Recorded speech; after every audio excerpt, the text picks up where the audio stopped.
So guys, after I think 8 years of doing the ketogenic diet, my own sort of version, I'd like to just talk about things that I do differently now than I did back then. Now, I tried Atkins, as it was called, back in the early 90s, and then also the anabolic diet, which was a cyclical version really made for bodybuilders by a bodybuilder powerlifter, a doctor called Mauro Pasquale, which was fantastic. But the Atkins was the biggest craze, and it was very famous. All the guys from Friends was doing that diet back then, or the ladies was doing it, and everybody tried it. But going forward, back in 2000, and when was it, 15, 16, I think, when the keto, it was a little bit before the keto craze started again, that I decided to go back keto to lose a little bit of weight, ready for a beach holiday. I went low carb and realized how quickly the weight dropped off, which was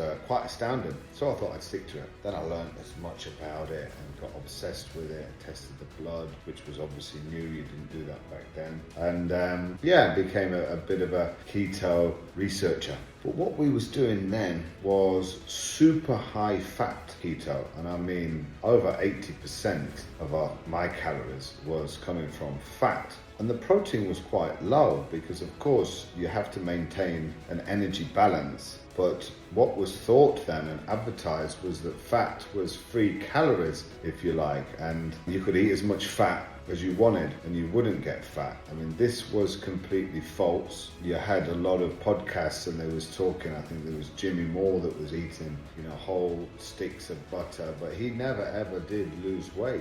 And I guess that's why he was consuming too much energy, or calories as we understand what they are called to us layman, normal people. So no, I switched then to lower the fat content. I still had lots of energy there, but I felt that I was losing quite a bit of strength and muscle. And me being always a keen sort of amateur bodybuilder, I really wanted to maintain all my muscle mass. Then I decided to compete in shows back in 2018, and I hired Keto Savage, which helped me to prepare for the first show, which I did on very high fat. I did get lean, but we had to control the total calories. But I still felt that I was shrinking in muscle, because we was down to like 85 grams of protein a day, which for me, that was horrendously low. So going forward another 4 months, when I did the pro show, after I won that first show, I increased the protein to around 30% of my total calories, which meant that the fat was around 65 instead of 80, 82, and the carbs were still minimal at around 5. This, I felt I was able to add a little bit more muscle. Even while in a calorie deficit, the muscle seemed to come back, and I won that show. But then going forward, for that show as well, I did do a carb refeed, which I felt even bigger. Of course, the carbs fill out your muscles better than any other macro, whether it's salt and water, but the carbs with the salt and water definitely makes you look better for that day. I think that's undisputed, that every single bodybuilder pretty much on the planet does that. So I've stuck to that cyclical ketogenic diet for the last, going back 5-6 years. It really has worked for me. But I do my own variation of it. I do a little bit of targeted keto, as they call it, whereas you might on leg day or back day take a little bit of either cream of rice or honey or a mixture of the two before the workout.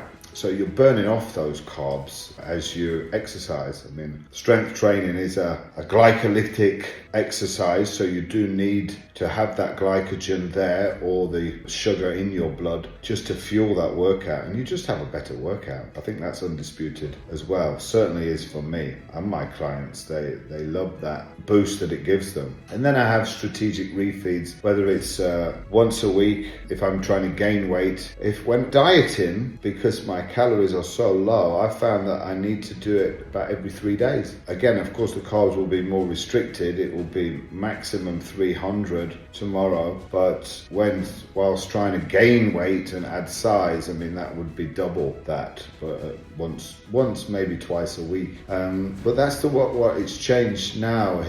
Now I've got healthy with the high-fat keto diet. It's got rid of all the cravings for bread, etc., because that was a really down thing. It was a guilty pleasure of mine because I would eat bread for breakfast, I would eat bread for sandwiches, I would have twice a day potatoes. It was a very carb-heavy diet, thinking that you need this many carbs, and of course they are addictive, and the more you have, the more you want. But now when I do a carb day, I stick to white rice or cream of rice normally. I don't even have bread, and that's how my keto diet has changed. I try to stick to very much Mediterranean keto diet, which, because I really love a Greek salad with a protein. My breakfast is always the same now. It's a Greek yogurt with protein, a little bit of nuts. Again, if I'm dieting, I don't add the MCT oil. If trying to maintain or gain, then I add some MCT oil for energy. Then I have eggs. I have 4 or 5 eggs. However I cook them, whether it's fried in coconut oil or even scrambled with butter, again, depending on the goals, but I always have eggs. And then my lunch is, as I say, a Greek salad with a protein source. It could be fish, it could be mackerel, it could be tuna, it could be steak, it could be chicken, it could be anything, but plenty of protein. Then again, I'll repeat the Greek yogurt and cottage cheese this time. I add that. And then the dinner is pretty much the same, but it could be add in some like cauliflower or broccoli as extra vegetables, especially coming into winter. I fancy that more stew effect, so I might even have a parsnip or asparagus in the stew, or even some carrots if it's going to be a higher carb day with the parsnip. But it's a real healthy, natural, real food diet. So it's not a diet, it's a lifestyle, and that's my version of the keto diet, if you like. And I've tested my blood. I can be back into ketosis. If I had carbs now, by tomorrow I would be producing ketones again. I've tested that over 1,000 grams of carbs on the 500 on Saturday, 500 on the Sunday. By Monday morning, I had 0.5 on the ketone blood monitor. So I'm very flexible, and I think that's how you should be. It makes life very